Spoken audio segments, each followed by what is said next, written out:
I'm Rosemary McGee, and I'm honored to serve as the director of the Stuart A. Rose Manuscript Archives and Rare Book Library. And I welcome you to this creativity conversation with Kevin Young and Anne Waldman. Anne.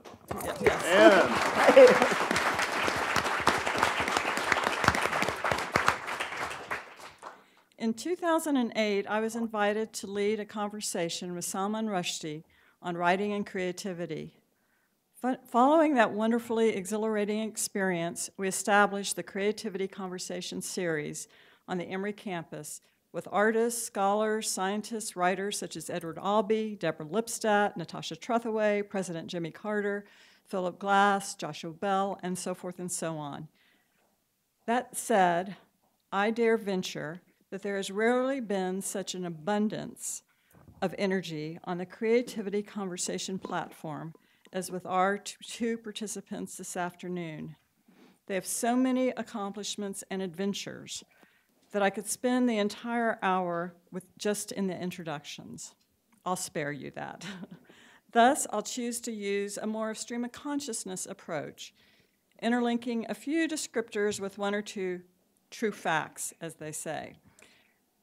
Anne Waldman, prolific, embodied poet, energetic activist, performative artist, foundational feminist, protector of manatees, gossamer guide through archival memory, true believer in Dharma, an inspirational innovator of words and verse with an unquenchable thirst for truth, as demonstrated just last night. Her forthcoming book with Penguin is the very compelling Trickster Feminism. And we are most honored to have you among us for these opening events of the Beat Generation exhibition, The Dream Machine. Leading this conversation will be our own Kevin Young. We still hold on tightly to our close association with Kevin as distinguished professor at Emory, even though he now serves as the director of the Schomburg Center for Research in Black Culture for the day job, poetry editor of New Yorker as well. We know Kevin best as curator of literature, passionate poetic presence, dedicated mentor of students, local foodie, public intellectual, and prescient author, with yet another book coming out soon and long listed for the National Book Award for Nonfiction, Bunk: The Rise of Hoaxes, Humbug, Plagiarists, Phonies, Post-Facts, and Fake News. Let's just say he had a lot of late-breaking material. But this is a true fact. Kevin is a forever friend of the Rose Library. Welcome, Anne, to the Creativity Conversation stage. Welcome home, Kevin. And I turn this conversation over to you. Thank you. Thank you. Thank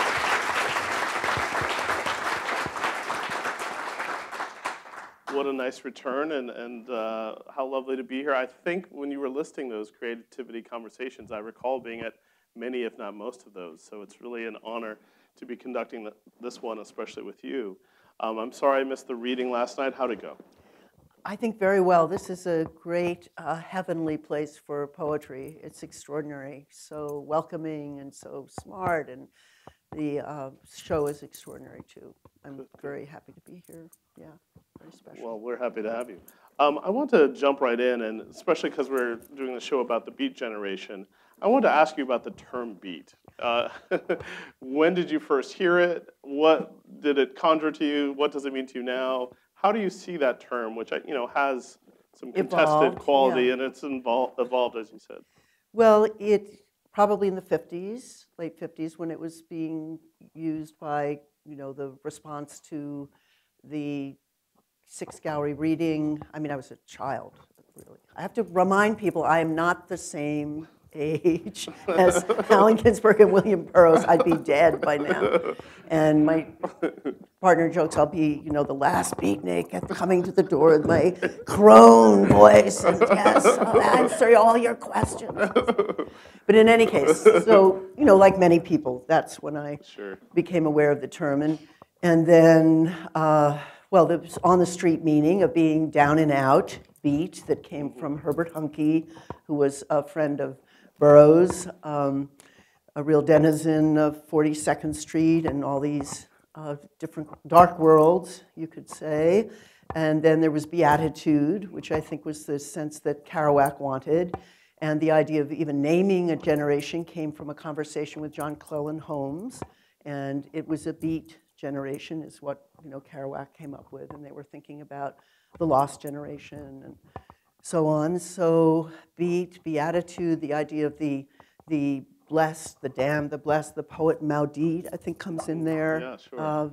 Especially with a figure like Corso, who had spent time in prison.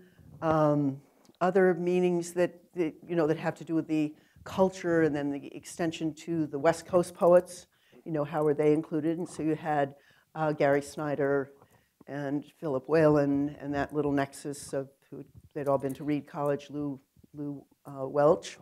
And then you had Kiger, who was more in the Jack Spicer world, and the San Francisco, I don't know all these terms, San Francisco Renaissance. Then there was the New York School, Sure. of course, and the New York School, that was another instance of having, needing a name, but it was the critics who need the name, way to, and the New York School was sort of a joke, according to Edwin Demby, on the painters, the school. Yeah. And none of the people were from New York City. Oh, they're from Tulsa. All Yeah, so that's second generation. Yeah, John I know. Ashbury's from Sodus, New York, near Rochester. So, Rest in peace. yeah. So did you identify as any of these? Well, I grew up on McDougal Street, Yeah. so very close to Washington Square Park and McDougal with the cafes. And I would, in high school, hear the various folk singers, Dave Van Ronk and various others were coming through town. There was Izzy Young's Folklore Center. And where was that Right. exactly? That was on McDougal, and then it moved over to 6th Avenue, and I think that's where I gave an early reading, probably 2021. And then by the time, I went out, and my father was working at Pace University. He had gone to school in the GI Bill after the war, and then Pace, and he was a kind of instructor, but he brought Allen Ginsberg to Pace, so that was somewhere, and Marion Moore, not together. That would have been quite a reading.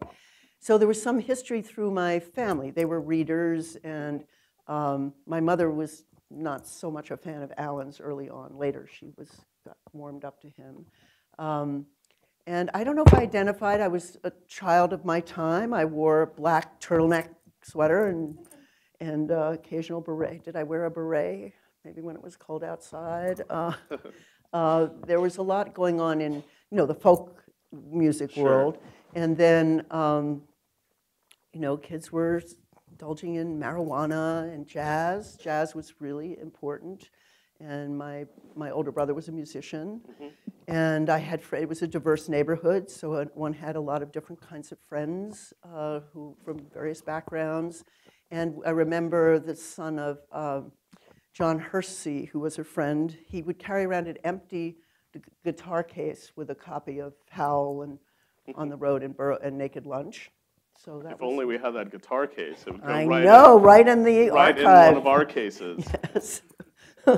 So yeah, I was, and always in my various schools wanted to be connected to the literary magazine and the people who were doing the arty stuff. And I think I had when I went to Bennington, I did have a conversation about trying to get Allen there. And at Bennington, they were not interested. Did you know him by then, or? Not know him, but had encountered him, but at a distance. I really met him first more officially at Berkeley Poetry Conference, and that was in 1965. So that was more official. And then I was starting Angel Hair magazine, and then coming back to work at help found the St. Mark's Poetry Project. These are all things I'm going to talk about. So okay, all right, I'll shut up. No, I'm so glad you're bringing them up. So so you were at Bennington and you thought of bringing him, and there was no interest. But they were also not teaching Gertrude Stein or Ezra Pound. Right. There were certain attitudes, and it was much more official verse cultural world with, some very good poets. But it was more the Lowell school. But Lowell was so wild in his way. Right. But I always joke about the line, "Tamed by Milltown, we lie on mother's bed." And that, Milltown was not the drug of my generation. I see. I don't know what it Different. was, but just that they were defining cultural sort of things. Right, right. Well, I want to get back to sort of thinking about jazz and Yes. the beats, and how does that work? I mean, I think most people might know, but some people might not. How did we regard jazz as a group of poets? Well, the sound, I think very clear with Kerouac's work and the, bop prosody, the sense of the sub-vocal. You feel like there's a constant jazz rhythm in the writing itself. A huge debt to jazz and to Black culture. And I was very happy to see in Alan's recent book of essays that's culled from his talks at Brooklyn College, he says that without Black culture, which was a spirit, it's a spiritual thing, and without that, it's less, and without that, we'll never solve the world's problems. Yeah. That the riffs as we know, that are coming, more and more exposed, and the debts that are owed. Yeah. I feel strongly about that. How did Howl, you feel like, address those, or To some extent, it was I already was familiar with Whitman, of course, and it seemed part of that lineage, and it was not, didn't. I felt it was it spoke to the people I knew. I knew some best minds of my generation that were getting lost on the fringes of Greenwich Village. Right. Did it seem like an autobiographical piece or a piece of I think both. generation? Yeah. Both. And he borrows on other people's autobiographies as well. Absolutely. And when he says he uses Rockland, I'm with you in Rock. I use this now to refer to our time. I'll say, I'm with you in Rockland, Rockland. But of course, that wasn't even the name of the hospital that they were in. It just had a better sound. Yeah. So there's that sort of poetic decision going on. And I think he refers to somebody, he's referring to people in some of their experience, somebody who's jumping off a bridge and all the different, I think that was Thule Kupferberg, actually. Thule didn't jump, though. No, there was some attempt. Oh, I see. Yeah. I say that because I knew Thule because my college roommate was Thule's son. Oh, my So I used goodness. to stay in Thule's apartment. Oh, my goodness. In the West Village, which it had no walls, just books. So all the rooms were just divided by books. So it was, preparation for a life at a library, I suppose. Oh, it's wonderful. That I didn't know that. Yeah, That's and I just saw him at our reunion Lovely. a few months ago. And I remember being at Thule's and someone called. And I picked up the phone because that's what you used to do then. You didn't have. We had phones. Yeah, if you're staying in someone's house, you're like, should I answer? They didn't have a machine, and I said hello, and it said, hi, this is Ted Jones. I'm looking for Thule, and I was like, oh, Ted Jones. I know how to spell your name because his name's Joans. So, did you know Ted Jones? Yes, I knew Ted Jones. He was already living abroad by the time, but he would show up at the Poetry Project when he was in town, and I went to readings of his, and I always love his great, well-known phrase, jazz is my religion. Yeah. I thought that was very key, real. Well, as you're saying, it was sort of the generation's religion, or at least. Exactly. So. And I want to get to sort of spirituality, but I want to think about sort of Angel Hair and how that started, and tell us a little bit about what that meant for you and what it became. Well, that's a magazine and a press that I founded right after I was at the Berkeley Poetry Conference. So that was the summer of '65, and I was still in college and really wanted to get out to San Francisco and Berkeley. That was held in Berkeley, and it was run by Richard Baker, who later became a Zen teacher and sort of on that path. It was the first trip to the West Coast, and already by then I was interested in sort of Asian forms of music, from the raga to non-sort of sequitur. A lot of the education one had in my generation, I think things have beautifully changed around more of a multicultural possibilities and so many directions, but wanting to get away from more official British poetry traditions, although a lot of those formal traditions are based on oral things coming from other countries and so on. But in any case, so drawn very much to the Pacific and that sort of scene. Knew a little bit by then of Gary Snyder, of course, Joanne Kiger, who had not published that much, and there was a press called White Rabbit Review. And and I had a close friend, Jonathan Cott, who's a journalist and also writer and worked with Rolling Stone. And he was my buddy in high school. And he was out in Berkeley studying. And I went to stay with him.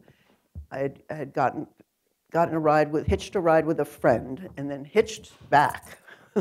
I thought, I really have to get on the road. I'm out in California, I've got to try that. That was an adventure. But in any case, met some younger poets at Berkeley, including the writer Louis Warsh, who was also a New Yorker. And so we decided to found Angel Hair, and the title came from a poem by our friend John Cott, Angel Hair Sleeps with a Boy in My Head, and also Angel Hair Pasta. It just had this. Some people didn't like the title. It wasn't down and dirty enough, but it was also the tinsel on Christmas trees. In any case, we started thinking about a press as a result of being in Berkeley. Berkeley was a great festival. There were practically, Lenore Kandel was really the only woman. Some of the poets, like Jack Spicer, were almost boycotting. The principal figures there were Allen Ginsberg and Charles Olson. So I was very impressed with, there was sort of this battle, who was king of the raft? I think they might have invited Amity Baraka, they had invited O'Hara, they had invited, I think maybe Ashbury. People were out of the country, but Ted Berrigan was there, and I knew Ted a little bit from the New York scene. So there were enough younger poets, and then there had been Did everyone hitchhike out, or was I don't know. I hitchhiked back, not out. But I think they were flying some people out, or train fare at least. And it was a wonderful, I took this vow to poetry there, and I've written about that, taking a vow to poetry, just the excitement of the conversation and all the after hours stuff and the attention. I mean, when Olson read, he kept people there for hours, and there's a transcript of that. And there were people like Robert Duncan just, am I allowed to go to the boys' room? You know, in the middle of his talk, he was holding forth, just talking, it's so amazing to be a poet, I can enact this and be on stage. So it was a heavy dose of that poet ego. Yeah, but I got very interested in, well, they were soft too. Yeah. They were softies. I mean, guys doing poetry and wanting to hang out together all night long. Sounds fascinating. Sounds. I do know that Olson piece. Yeah. It's sort of like a long tract, and yes. Were you there for that whole thing? Yes, I left not before the end, but I stuck it out enough to see the possibility of, well, I like the idea, and I always have enjoyed the individual poet just coming up on stage and being who they are. You know, it's not rehearsed usually, it's not memorized. Some people do memorize their poems. It's kind of vulnerable, and it's not somebody trying to sell you something, or it's not theatricalized in a certain way. It's something just raw about that occasion. And it's intimate, and often there are people there who are like these audiences here, just attuned to poetry. And that rawness, I think that is sort of that might be a good way to think about sort of the change in poetry, let's call it, in this time. I mean, you know, some people have talked about the raw and the cooked or different things like that, but there's this quality of trying for a kind of authenticity or some kind of statement that might be true, even if it's Rockland and not... not really Rockland. I wonder about that and how, you know, a lot of times people, I've had students in the past, think of Ginsberg as simply like taking some drugs or something and then going compose. But if you see all the drafts of Howell, I mean, it's meticulous, and he's very much thinking about the history of verse and a free verse and, you know, the line as breath and all these questions. Were you taken with that notion, the line as breath, or were you, and also performance, how did that play in for you, and when did it become more and more important? Well, the Olson piece had come out in the New American Poetry, the statements on a projective verse. And when we founded the Poetry Project, so it was always, it was not the Poetry Project, the Poetry Project, although it didn't really catch on. I tried to, anyway. So the Poetry Project, that's that notion of one thought following instanter on the other. And I mean, there was a classic thing of heartbeat and breath pause, and able to note in the text where it comes, but that a kind of simultaneity of the breath and the line was fascinating. I don't know that Allen got it right away in terms of Olson, and also people were vying for poetics as well as poetry. But the idea of the longer line, of running on, and also New York school ideas of it being process and not so based on content, but a shape of energy. And so the word, I think it's kinetics that Olson uses, and this idea of high stakes poetics. It's something, or kinetics, something like that. And you're kind of on all the time. That was interesting. And I guess as a female, there was some way where, how do you find where are you in this mix? Why are there not more women here? What's going on? That continued to be a problem. Yes. And I think part of my vow is to want to help found a community, because I like the idea of community. Sure. And that would include, of course, more women. Well, I want to ask you about that. And when did I was waiting. when did sort of, this gender question, which was always there, but when did it sort of come to a head or a point? Well, there were so many women around the scene in the earlier years as well. And Yeah. I mean, one saw DePrima, of course, and then the work she was doing early on in the magazine with Emory, sort of her interest in poets theater. And there was Judith Malina, who wasn't directly, she was consociational with the Beats, and she was also doing plays by O'Hara and others, and close to Allen. There was Joanne Kiger on the West Coast, who didn't as much identify, although she, was married to Gary Snyder and then traveled with Allen Ginsberg. And she was a great model in her journals. I don't know if you're familiar with her journals, where there's a Ginsberg journal of traveling in India, there's a Gary Snyder journal, and there's a Peter Orlovsky journal. And Joanne's journal is basically, Allen just wants to read Howell to everybody. He's trying to get the Dalai Lama to listen to Howell, and Gary is like this Boy Scout tourist guide. We have to go to all the shrines, and we have to do this and that, and we're following the guidebook. And meanwhile, he's criticizing how she does the dishes. It's in, her journal. And then Peter Orlovsky is growing his hair long, the better to, take drugs behind or something like that. And she says, and I'm just standing around India in my drip dry black dress, waiting for some wild martini attention. And I thought, yes. And Snyder was critiquing her shoes. She wasn't wearing the right shoes that you go to India in, and it was hilarious. So, and also Diane was pointing up some of these things that you could still do your work, you could still make advances. And when I first met Diane, I think I was about 17 or 18, and she was in living on her own with a child, and in the Hotel Albert Hotel on the west side or east side. I actually don't know that one. I think it's between east and west, and it's near University Place, or used to be. And then she had her shrine, and she had her, Mimeo things going, and lots of people there, and doing alchemical stuff and Buddhist stuff. And I thought, whoa! And she had dropped out of Swarthmore, I think. And she was also the child of anarchists from Brooklyn, and so she was also. So you had some power with the women. You had to kind of, look for it. Yeah, but you were connecting. Yeah, definitely. Yeah.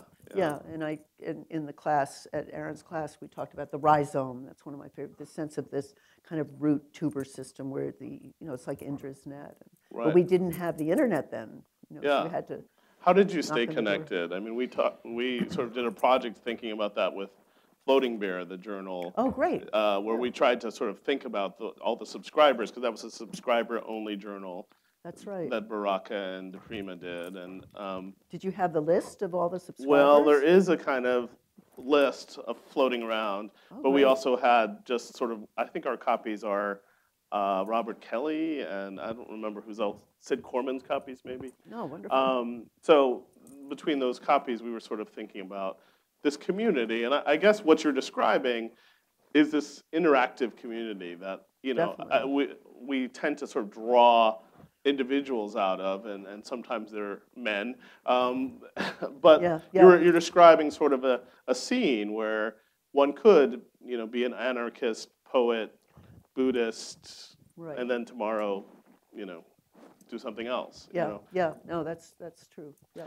And how did you approach spirituality yourself, and when did it sort of, was it there all along for you, or was it something that started kind of early. I had a great teacher in high school who taught comparative religion, and I was sort of drawn again to Eastern forms and ideas. And then I sought out actually it was, I was working in Philadelphia one summer in college with a kind of arts project with the Spieth brothers, jazz musicians. I'm sorry, the Heath brothers, and then a guy named Spieth who was, I don't know what That's confusing. Yes, I know, Spieth and Heath. And Harvey Brown was there. I was about 17 then. So that was in Philly, and we started doing work with kids. And it was the summer of the Philadelphia kind of uprising. That was really interesting. And already these kind of political things were kicking in terms of response and how you worked with communities and diverse communities. And so I was going to visit a lama who's here through the Tolstoy Foundation, and it was Geshe Wangyal, a great Mongolian lama. And I visited this monastery in Freewood Acres, New Jersey. Is there a town called Freewood? Something like Freewood Acres? Okay, good. And it was a pink suburban house with this monk and all these young monks who were quite young. And there was these shrines, Tibetan shrines, which have, these red-skinned dakinis with skulls around their necks and blood-sucking thing, this very vivid tantric imagery, and all these young boys essentially gnawing on chicken bones. And I was like, aren't they vegetarian? These are my questions. Why are there so many naked women in the tankas and so on? So a lot of questions. And then I met the lama, and I had friends at Harvard, the Robert Thurman, who's this amazing Buddhist scholar, holds the chair, one of the wisdom chairs at Columbia University, so had written many, many books. So they were young guys, sort of seekers, traveling to India. And so that was an early hit. And then Zen Buddhism, of course, these books by Alan Watts were coming available. And these were things that, my family was kind of interested in as well. There was some interest in, the histories around Krishnamurti or the intersections between artists and creative folk. And then later, the Naropa kicks in. And so Alan and I shared, we actually spent 3 months together at a Buddhist seminary in Lake Louise, near your hometown, in a winter at Lake Louise. Canada? In Canada, cold. And I was pregnant with my son. Wow. And having to, meditate hours a day and study and thing. But anyway, that was after Naropa was such a long founded. story. Any one of these is a novel. I know. I'm going to go to Marf and write my memoir. No. Are you? I don't know. Maybe it's a good idea. Okay. Well, we're going to get to the maybe memoir. I think it would be amazing because what you're describing. So tell me more about that time. And is that what led to Buddhism, Naropa? And then there's meeting this lama. Somebody telling me, and there's a whole adventure of trying to go meet in Vermont, and then I thought I was going to Cuba, and anyway, detours here and there, and then being invited out officially in '74 to this idea of a summer program, and then there was a famous meeting at the end of it. So I went. I was out there with Allen Ginsberg, Say where Diane there DePrima, is for... Boulder, Colorado.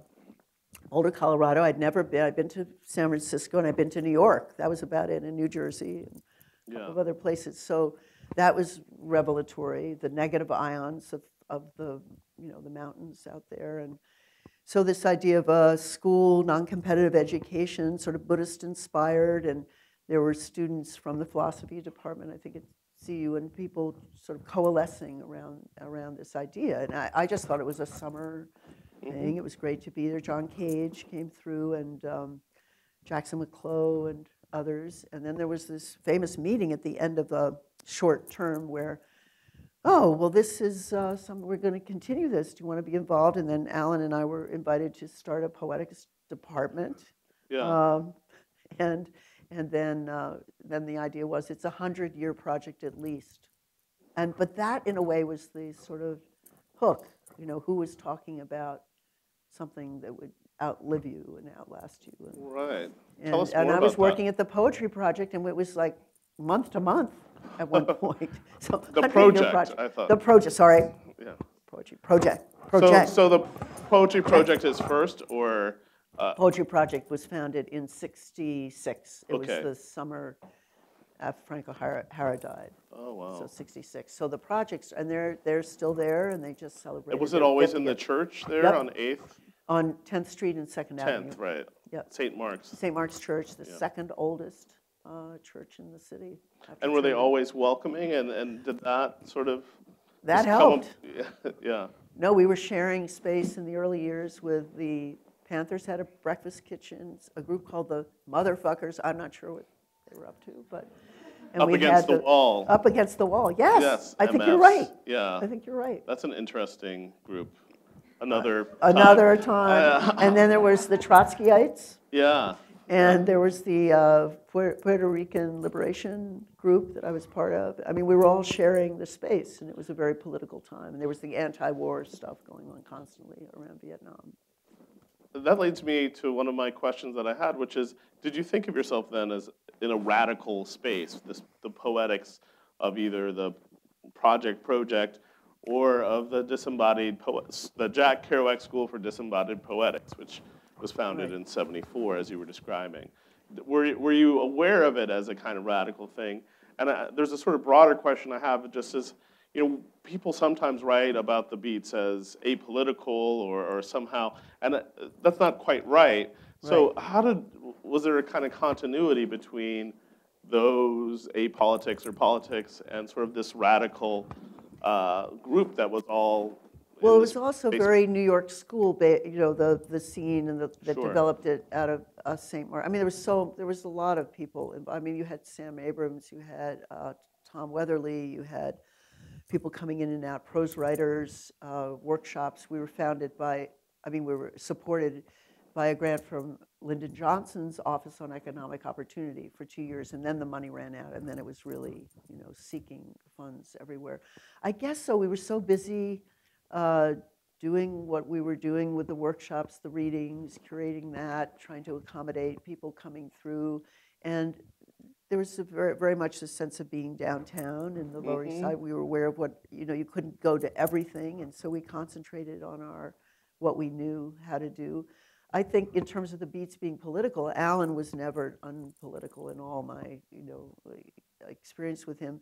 Burroughs was radical in a way. I mean, here's somebody who was prophetic about surveillance, who was, the way language is used euphemistically from, clear air,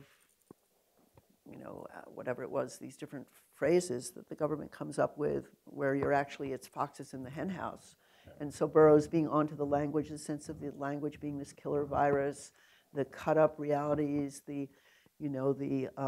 looking at the systems of control, addiction, that seemed very radical to me. He was, difficult when you talk about, Kerouac was quite patriotic and had issues around the war. He thought we should be, winning the war and hanging in there, and that was a source of incredible, disagreement with Ginsberg, of course.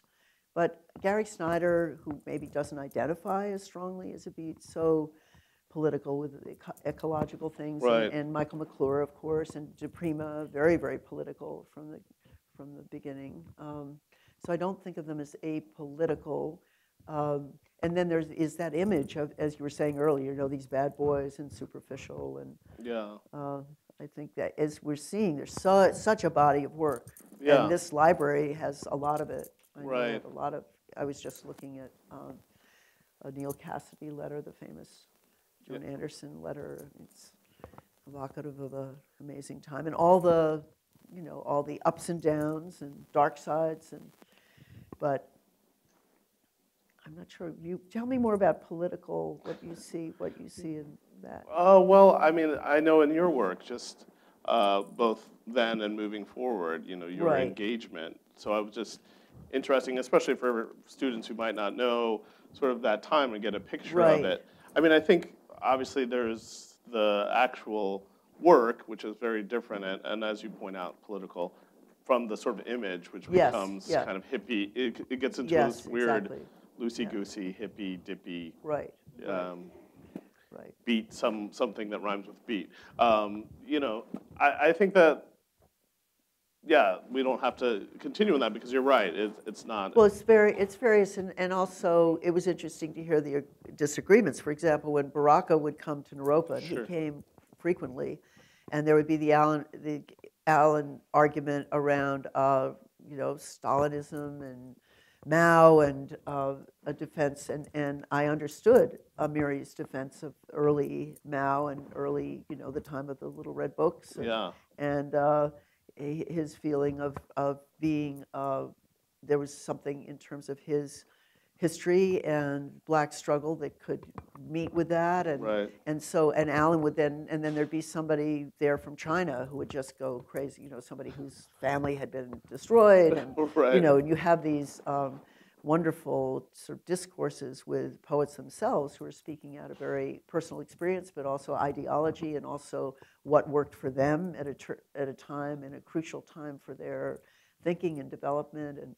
and likewise, Murray, when he went to Cuba, writing about Cuba and seeing it in a certain way. So those kinds of, and then changing. Yeah. You read, for example, Baraka's biography, he's constantly changing Sure. positions. And there was a point where he wasn't going to talk to the people downtown. He wasn't going to talk to his white beat friends. And Right. he was going to, after Malcolm X died, go to Harlem and then go to Newark. And then he was back. I mean, Franco Harris said that he never lost contact, and Allen said the same. There was always something. There was always a connection. And Allen always had his back as when he would get into trouble, Sure. for his political activity. So that's the other thing, these interesting personal and emotional and relationships that stayed loyal through a lot of chaos. And I mean, just look at the times we're in. I don't have to tell you. No. You're living in New York now. Yeah. I wondered about that in your personal connections. And was it strange when Baraka went uptown, or Well, I was. That was kind of before my time. Yeah. I mean, I knew who he was, Yeah. and I'd seen some of the plays. I'd seen the Dutchman and The Toilet. I think they were in the in my neighborhood, in West Village, right. over on 7th Avenue. So knew the work and incredibly, feeling kind of changed by it and interested in that possibility. And anybody who was taking poetry into public space was very interesting to me. So that became a sort of ethos. How do we get poetry into public space? That's more about, one of the slogans that Alan and I were using for Kerouac School is, well, we had one ad that said, come and study with people who've been arrested for their beliefs. And then it was at some point, maybe this is not such a good idea for some of the parents who see this ad. And then it was, come and learn how to help wake the world up to itself. That's a little taller order. But so that was the idea, that art basically could help, wake the world up to itself. Do you still think I'm not sure. I want you to help me feel, optimistic. Well, I think art can do that. I agree. But the world then has to, keep waking, or keep Yeah, exactly. walking, or Keep walking. keep working at it, right? No, I'm curious about the Schomburg, which is like one of the most important places in, the country. We'll come through. I will. We'll have some events. Well, what does it mean? We have a little bit of time, but I want to think about, sort of step back and think about archives. Do you give a lot of thought to that? Or, Yes, and tell me what they mean to you, and what it means to see this material in its sort of original form, which, for me, what it does is transport you. There's no other way. When I open your Angel Hair publications, I get a sense of the sort of mimeo and the all hands that must have gone into making the material, or typing it up, or all of that. How did that? Well, I see archive is it's so important. It has to do with being, preserving our civilization, our culture. What it meant to me as a younger poet, just hearing old tapes. So I was talking, I think with Rosemary, hearing the Artaud or Mayakovsky, just a little or hearing Gertrude Stein. I think there are like 20 minutes of her, and hearing the Cadman series with all the, HD and Pound and so on. Just those little wisps of something. It's mysterious and strange that it can carry. And then the objects are so vibratory. Yeah. The things you're describing. You open a magazine and it's somehow there's this life. And then we were looking at copies of The World from the Poetry Project earlier with one staple missing, and Aaron's saying, well, we don't replace the staple. It's like, okay, well, what do we do? But that sense of the holiness of this sacred object, this vibratory thing, and then there are people, collectors I know, younger people who really get on a jag, and they're very holy about the rust of the state. That's really exotic. They're more expensive on eBay. I don't know. No, I have friends who buy Mimeo machines. The more early Mimeo, yes, the better. Yes. Yeah. I bought one when I first went out to Boulder. It was about like $29 in Denver. Wow. The Mimeo. We need to. Somebody was saying, let's bring back Mimeo, and I was saying, oh, I'm too old. It's a lot of work. And there's a lot of ink. Yeah. And so on. Did you have Mimeo parties to do? Yes. Collation parties. Yeah, tell us about that. Well, we just get some pizza or some beer and invite everybody over to the parish hall, and sometimes a page might be missing from your copy if you're going too fast. There's a lot of human hands-on activity. So you'd have printed up the individual pages of say, the World, be both sides often, and then you have to make sure that you're getting the right sides up, and you go around the table, and then you put the cover on, and then you staple it. And the first issue we did at the church was do it yourself. The poets were supposed to type their own stencils. Wow. That was a disaster. Some people didn't put the little shiny sheet, and some people put it in the back, and some people put it upside down. And then some people typed so hard that the O's were, full circles, and we had to do it ourselves. And they were arriving. We had them rolled in these tubes. It was an insane idea. It will save time and. Yeah, poets aren't that good at that kind of thing. And often not good typists unless they studied typing. Well, I assume the Waldman stapled copies are more valuable. I don't remember. I was just trying to keep it together. And when also the church at one point was wired by the Pinkerton service, so there were trip wires. When we were working on the Mimeo machine, we'd have to leave the office. They were wired by the Pinkerton. Why? Pinkerton, because there were thefts going on. One time, a lot of our typewriters were taken, and then there were strange things going on in the gravestones. There was renovation going on at St. Mark's Church, and it's a very important historic place. Petrus Stuyvesant, who was the first governor of New York, lived there. I tripped a wire, and suddenly there'd be a Pinkerton man with a gun at your head. Yeah. So believe me, Mimeo is dangerous. Talk about radical. Wow, that's amazing. One time I came out, and there was a deer hanging from the tree in the yard. It was Thanksgiving. I didn't know what to. Okay, it's an offering for the poets. What am I supposed to do? I don't know Someone how to. Someone had given it to the project. I guess. Wow. It's not in the archive. I just called somebody. Smart. What about collaboration and that sort of collaborative spirit? I know you did, specific collaborations as publication projects. Was that always part of your ethos? It seemed to go, pretty far back, and making things with other people. It's a great pleasure. It's a lot less lonely, I think. Yeah, it's a lot less lonely. No, I love collaboration and been able to work with some wonderful people with the physical things, but also in performance and. Yeah. So tell us about performance, and I want to ask you about one specific person, and then about trickster feminism. Performance, I guess, always an interest in orality, and at different times, I once studied with Lamont Young, who had been a student of Pandit Pran Nath, this Indian singer.